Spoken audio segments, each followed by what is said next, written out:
Your daily dose of sports and fun. This is the Morning Drive Podcast from Double T 97.3, presented by Cantex Roofing and Construction.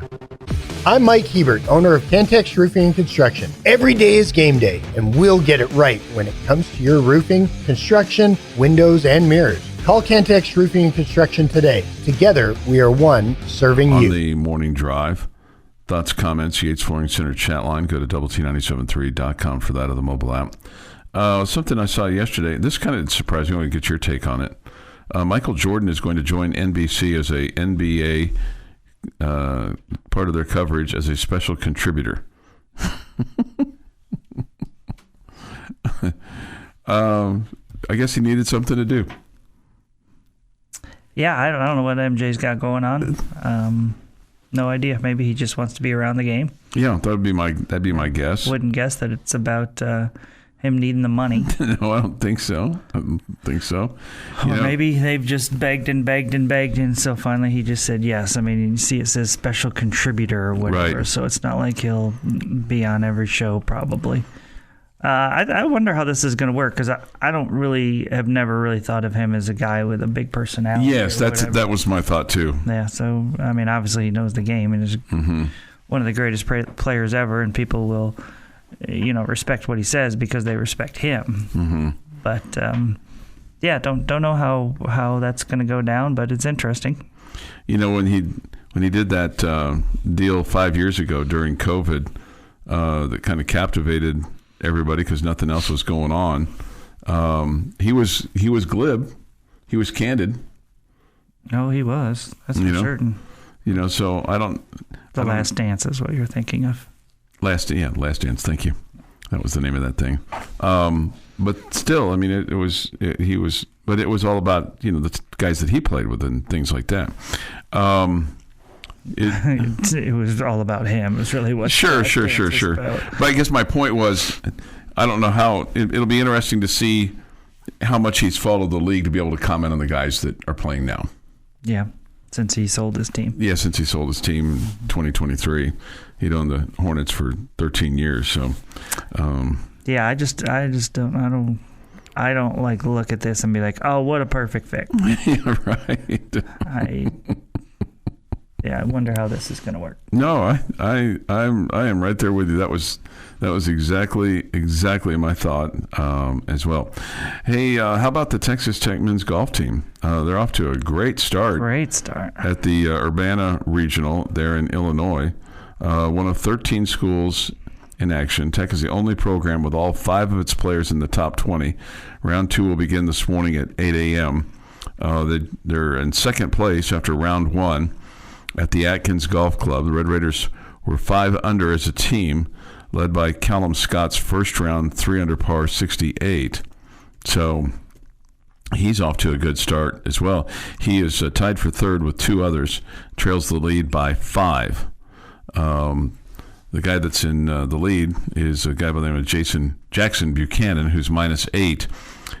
He's from Illinois, and this is his home course. So he gets a little bit of a home field advantage there, but that's what happens when you're hosting and you get to, play at home. It's unfortunate that the Lady Raiders golf team didn't get to take more advantage of the Lubbock Regional here. Yeah, he had one player. Just one player, right. Yeah. So Tech is in second place, 2 strokes behind Illinois, 2 strokes ahead of UNLV and Troy, okay? Oklahoma State, the number 2 team in the country, was +2. Okay, so they did not have a good day yesterday. And the top 5 advance on. So as far as teams go, so you're in a really good spot after one of 3 days. Yeah, so it's just got to keep going. So they, like I said, they'll tee off this morning at 8 o'clock, conclude tomorrow with the final round. Jamie said top 5 teams, 30 teams total, and the low individual not on the advancing team from each site will advance to play in the championships, which will be played at La Costa in Carlsbad, California. Okay. And for the Red Raiders yesterday, you had 5 golfers. Not one of them were over par. 3 were at even 71, and 2 were under par. Awesome. Scott was 3 under, and Ben Gregg was 2 under. So complete team effort. Complete team effort, absolutely. So good news for them. Red Raider softball team getting ready for Brown on Friday. Hopefully folks got the tickets that they were looking for, or maybe they will today for Rocky Johnson Field this weekend. Listening to Red Raider Baseball with Tim Tadlock last night, he was asked about the softball team, and he was like, yeah, I'm following them and real excited for them, and, got a great team, and he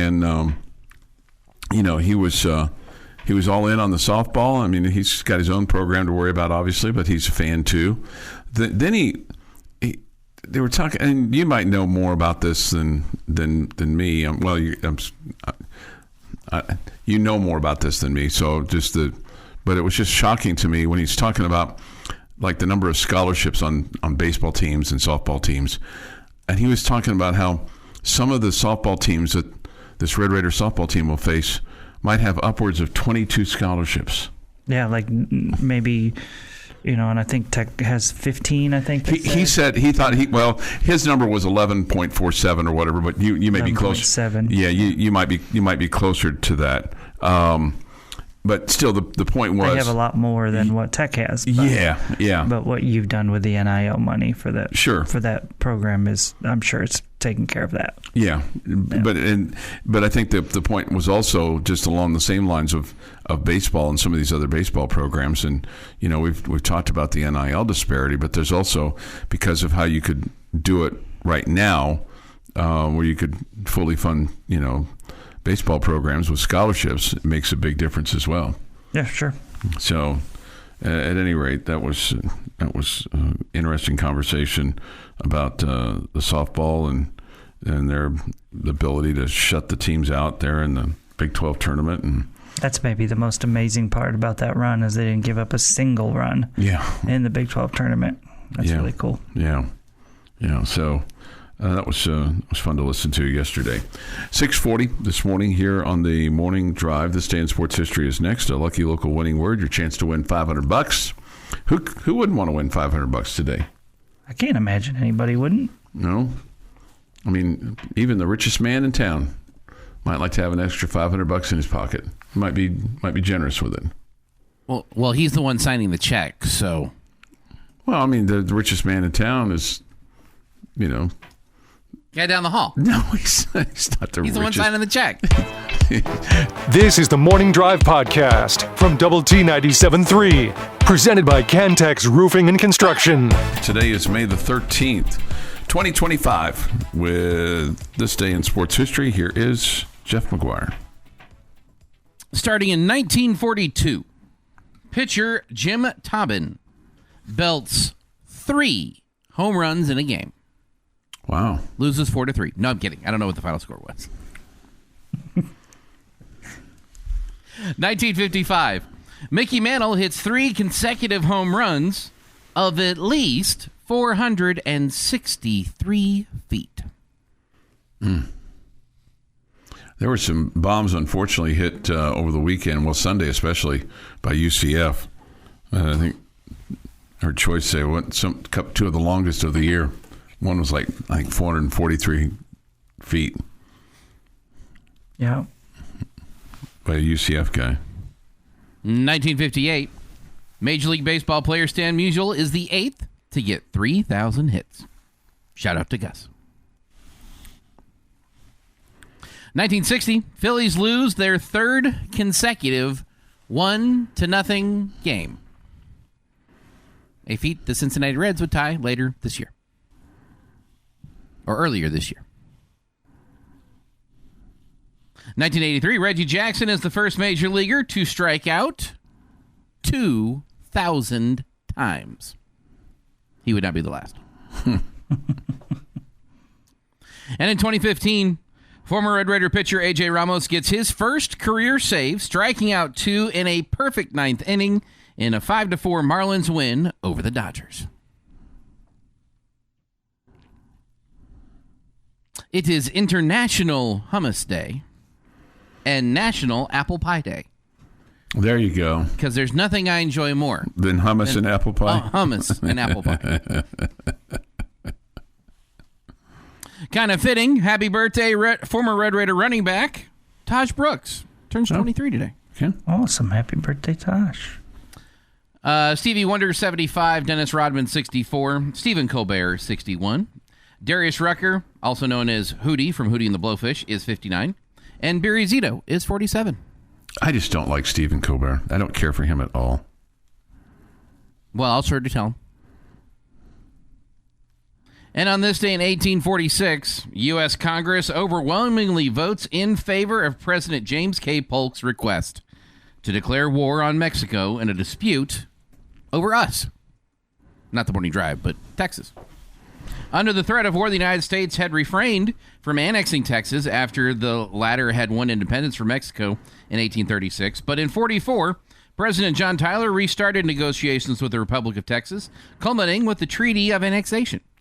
The treaty was defeated by a wide margin in the Senate because it would upset the slave state-free state balance between the North and the South and risked war with Mexico, which had broken off relations with the United States. But shortly before leaving office and with the support of President-elect Polk, Tyler managed to get the joint resolution passed on March 1st in 1945. Texas was admitted to the Union on December 29th.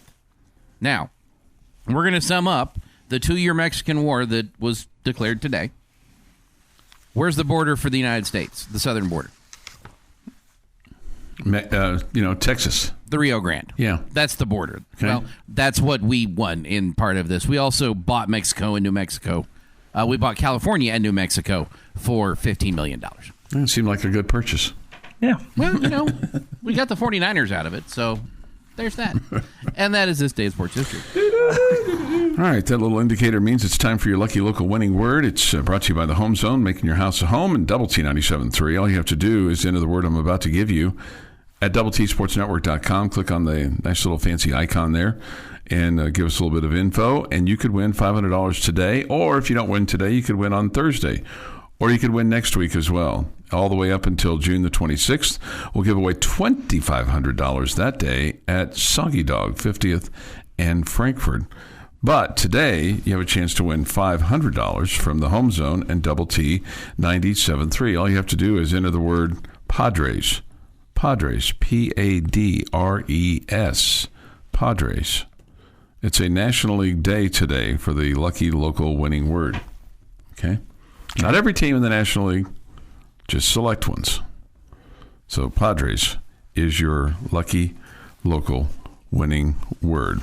Brought to you by the Home Zone and Double T 97.3. Just looking, since you brought up Stan Musial, his 3,000th hit on this day a long time ago. Stan Musial on May the 13th, 1958, so some 67 years ago, okay?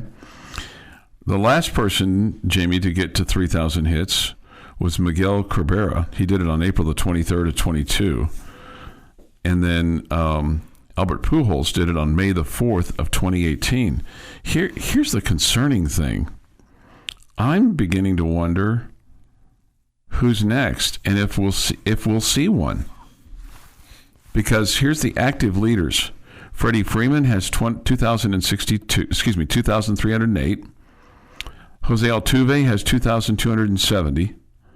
Andrew McCutchen, 2,181. And then Paul Goldschmidt has 2,111.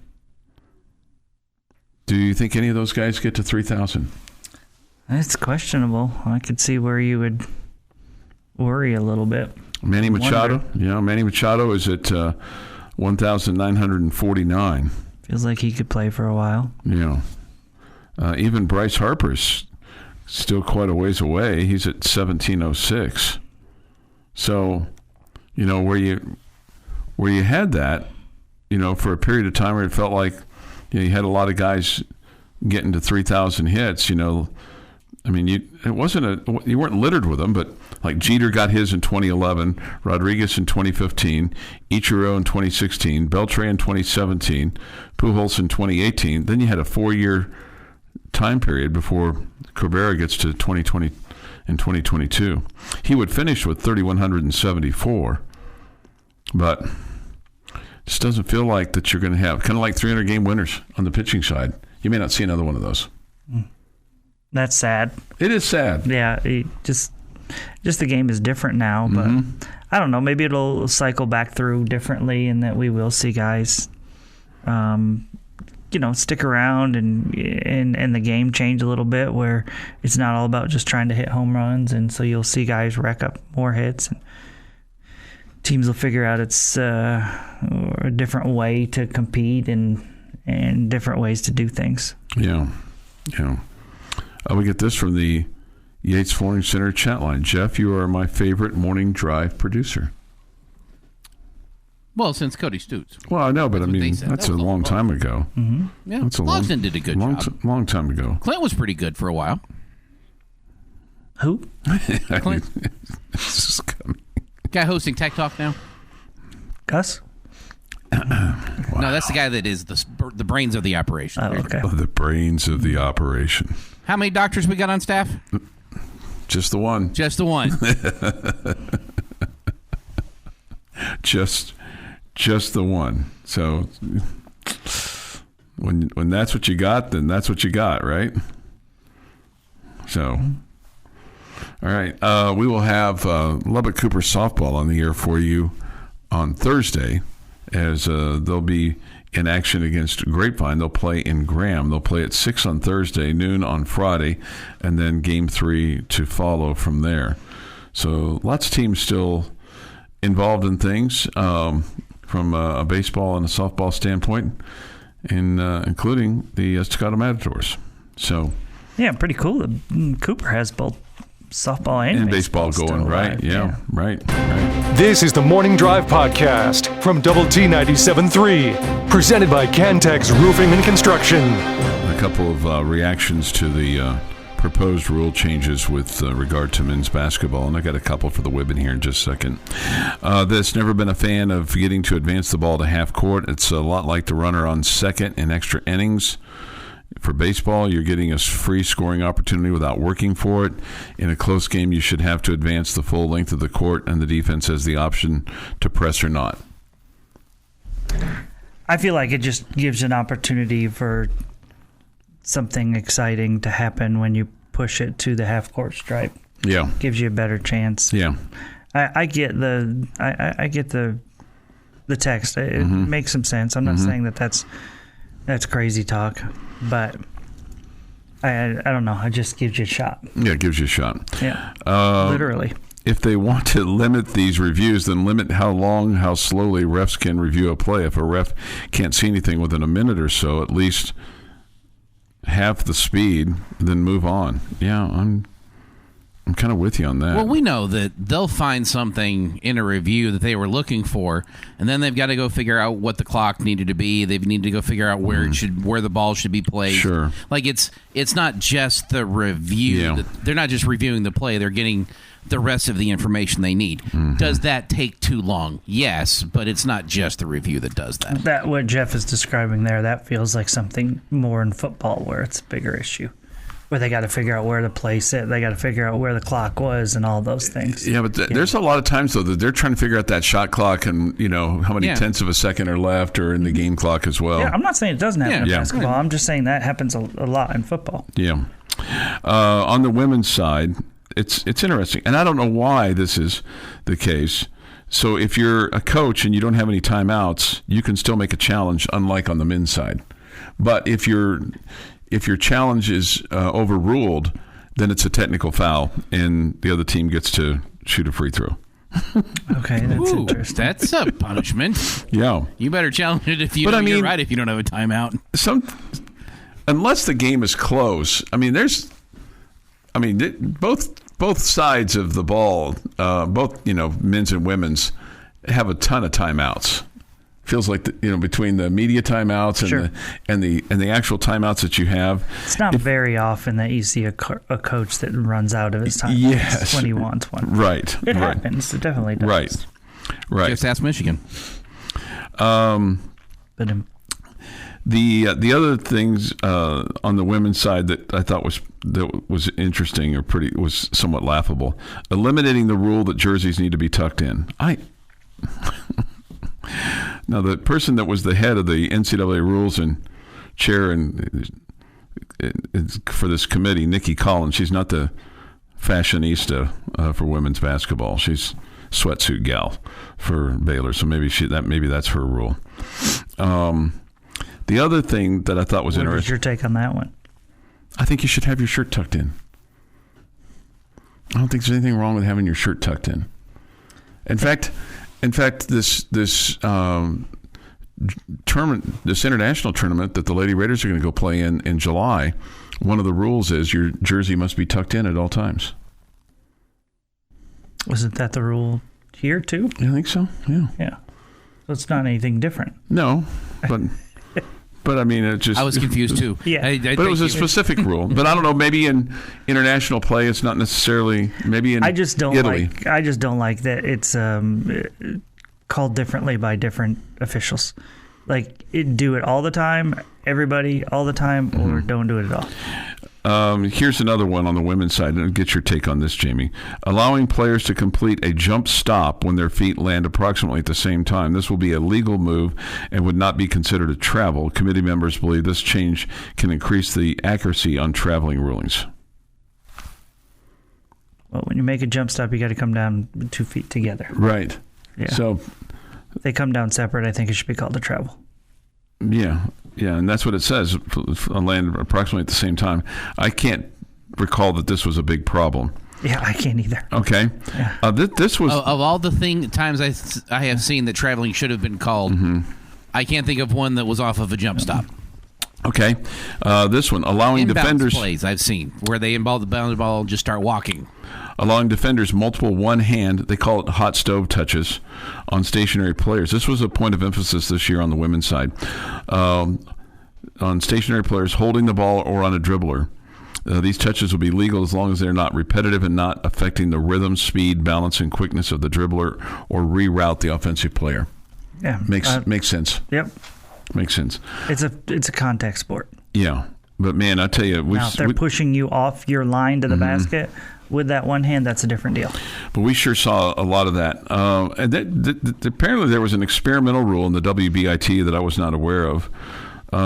They removed the option for officials to review out-of-bounds violations and allowed coaches to challenge the call to see if that increased the flow at the end of the games while still allowing for the opportunity to get the call right. I didn't really see anything along those lines, with the exception of the Florida game, where the television commentator was signaling to her friend, the head coach at Florida, hey, you need to review this. I mean, standing up and motioning to the bench, giving a secret signal. This is the craziest damn thing I've ever seen. Did you see it, though? Yeah. I saw her do it. Not so secret. Well, point taken, okay? Point taken.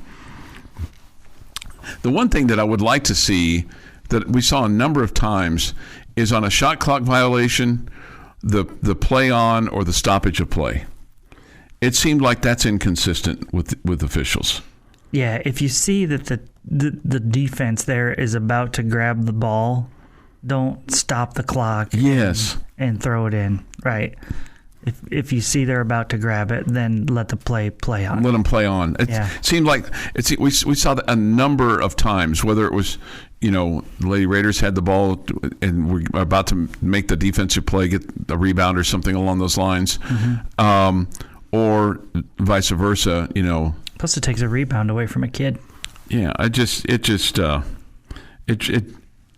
it drove me a little nuts this year to see that, because it just seemed like it was inconsistent. Yeah. And inconsistency is What also drives me nuts, though, is someone puts up an air ball and it's bouncing, and it's going to go out of bounds, and there'll be players there blocking out people for the other team from getting it. How about just grab it? Yeah. Just grab the ball so we can play on. Right. Instead, you're going to box somebody out so the ball will bounce out of bounds and we'll stop play. Just grab it. Well, but sometimes that's maybe the better play is to let it go out of bounds. Why? because then you can reset your offense and get the person with the ball that you want to have the ball. You're in the backcourt, taking the ball out underneath the opponent's basket. Mm-hmm. No.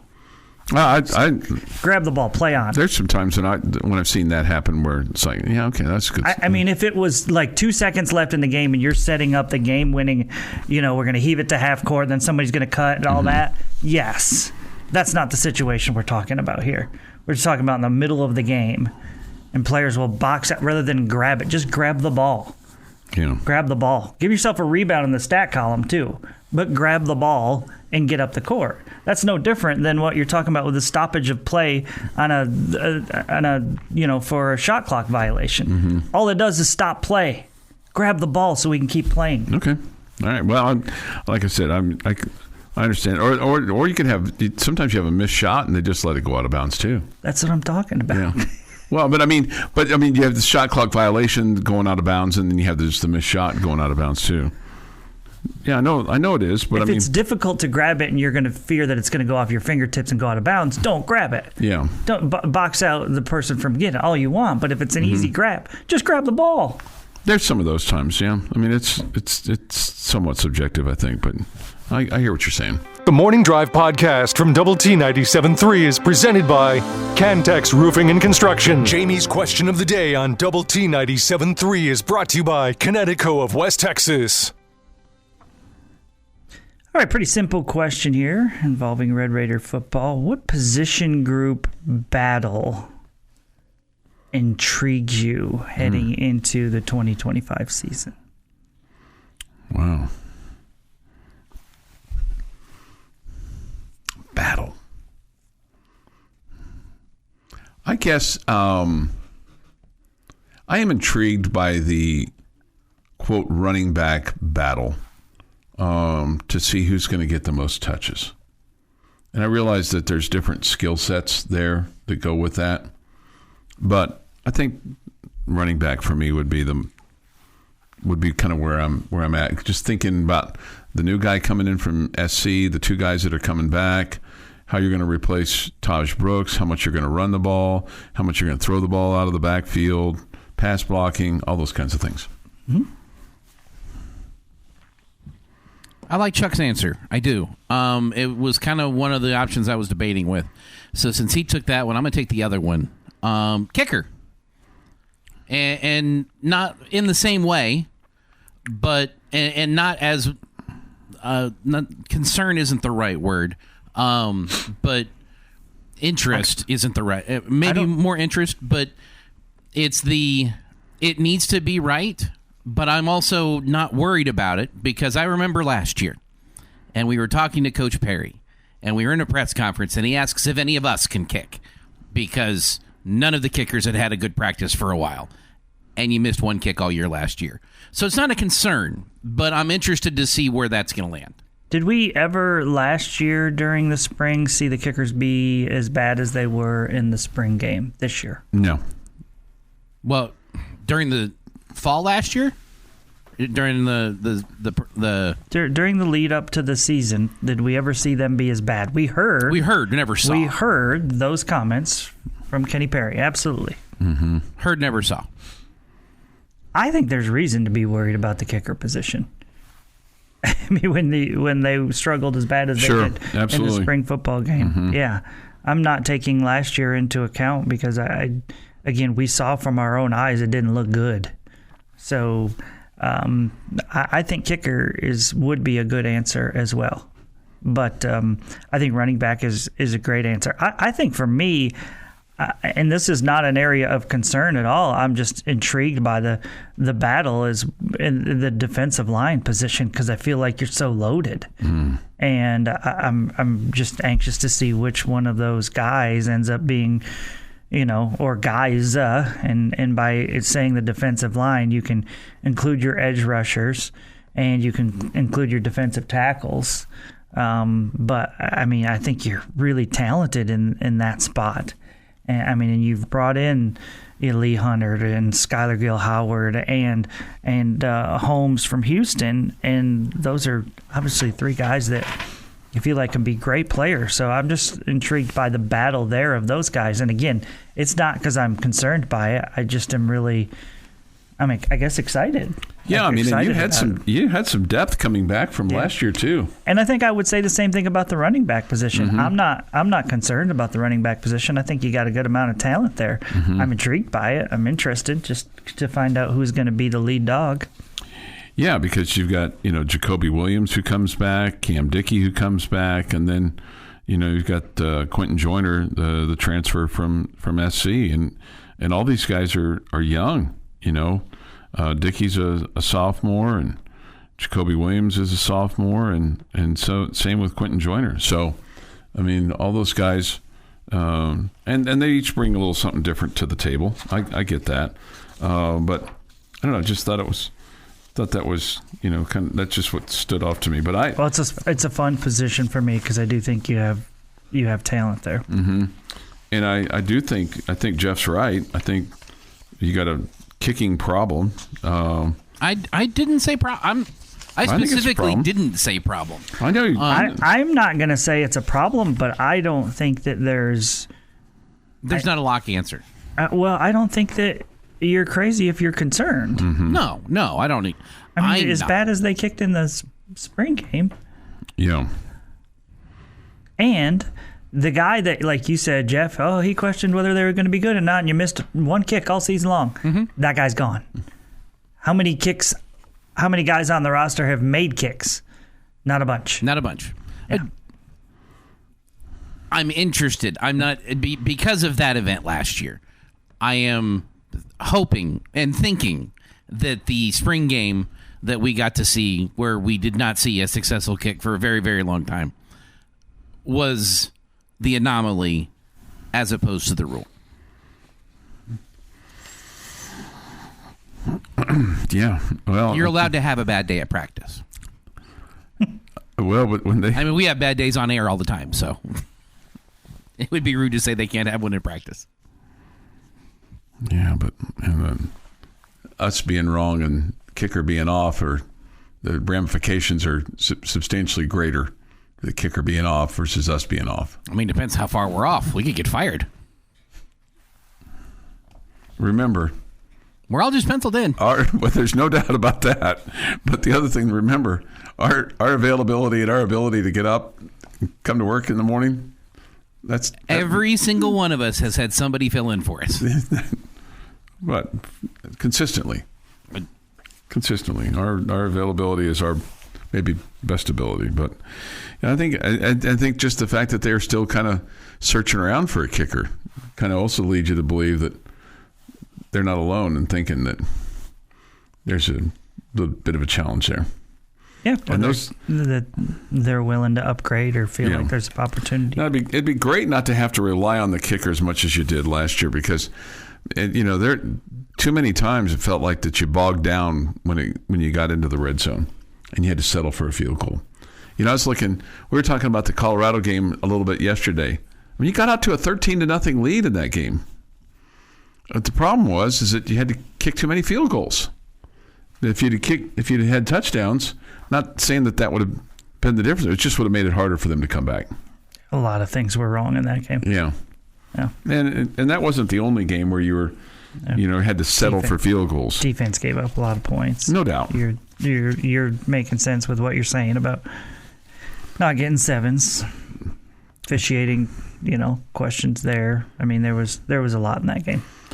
No doubt. But my chief point though is that when you got to that time and put yourself in the spot where you had the opportunity to get to the red zone and score, your red zone touchdowns, you were 40 of 62 last year, 65%. What's the national average? I don't know. I'll look that up. But that seems low to me. But we'll see. I would guess it's below the average. Yeah. Your daily dose of sports and fun. This is the Morning Drive Podcast from Double T 97.3. Presented by Cantex Roofing and Construction. Tied at 38, 3 seconds to go, 62-yard try. Garibay has his foot into it. It may be long enough. It is good! It is good! It is good! Jonathan Garibay has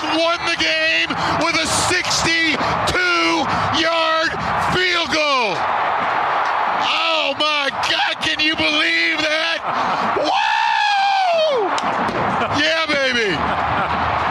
That ball came off his foot like a rocket. Wow. That's always good to hear that. Mm-hmm. We can make a kick. He's the guy that does okay with us kicking field goals. Yeah, right. He's fine. He's fine. Except he's not kicking anymore unless he's just kicking. He's still fine with it. Funsies in his backyard. 8-16. That was good. It was good to hear that. Always makes you feel good. That's one of those ones. And Alex Trelica was a guy that could hit a game-winning field goal for you too when you needed one, or a clincher, or kind of put it into a 2-score game or something along those lines. But it wasn't 62 yards. Right? But John Harris is right. That ball did. I mean, it exploded off his foot. It almost looked like it was good from the beginning. Hey, here's this might be a dumb question for you because you don't have enough, and I don't know that you would do this today, but because you wouldn't do it with everybody. But any chance that for the position players that are seniors, I guess Hudson Parker would be the only one. That they would get a start today since it's the last home game. Is Coach Tadlock into that kind of thing? I wouldn't be shocked to see him getting that bad. I'd be surprised to see him get a start. Okay.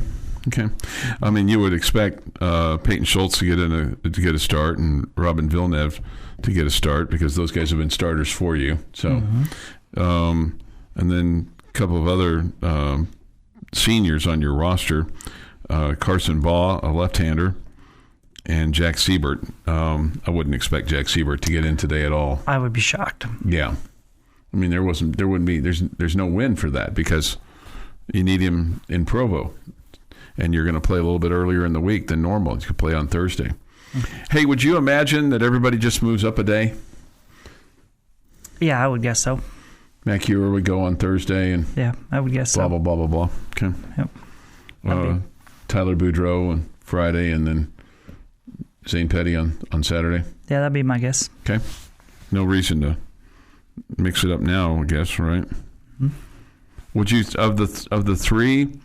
Is Tyler Boudreau throwing the ball the best right now, or is it just kind of everybody's a little Jekyll and Hyde? One day one guy's good, and next day another guy's good, the next guy another guy's good. Yeah, no, I think you're right. I think Tyler's throwing the best right now.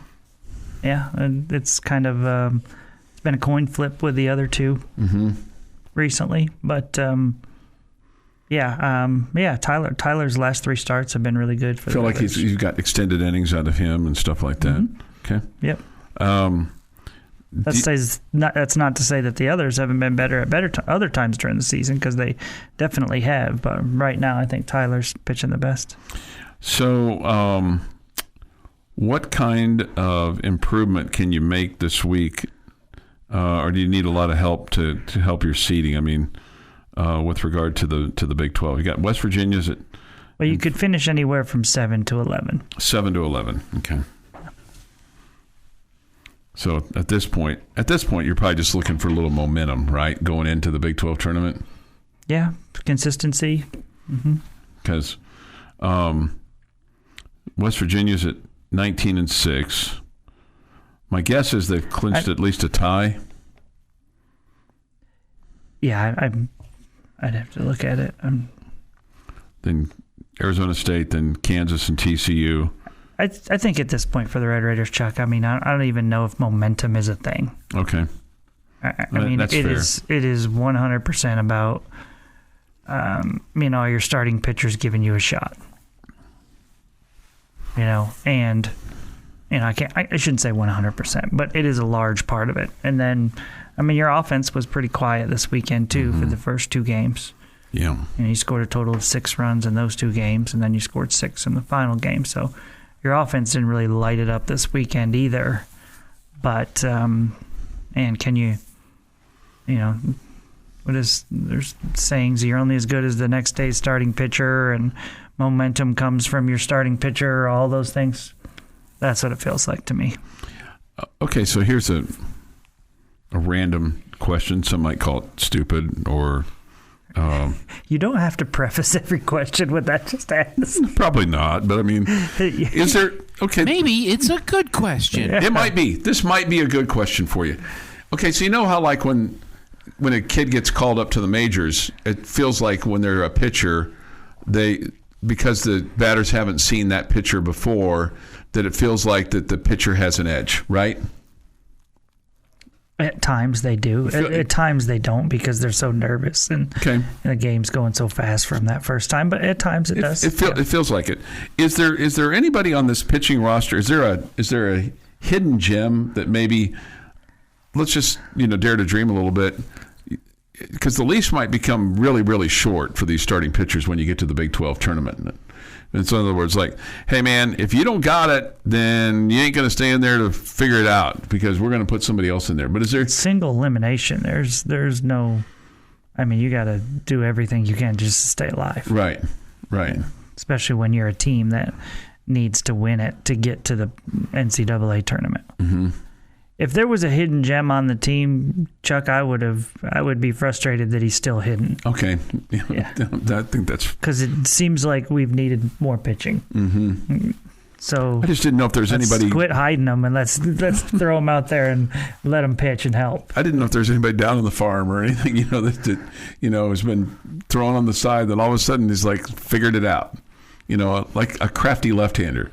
Because a crafty left-hander can go a long ways for you. I think you see the team using Jordan Espinoza a lot more recently. I think part of that is, Jordan's coming along at the beginning of the season. You could see he had good stuff, but was really struggling with his command. But he's done a much better job of that now, and they're using Jordan a little bit more. I think part of it is also, hey, this is a guy we think that in the future is going to be a big-time player for us, so we want to give him opportunities to progress. Mm-hmm. I think there's part of that too, but at the same time, I think he's done a good job, so they've earned him with more chances. Okay, so there's one.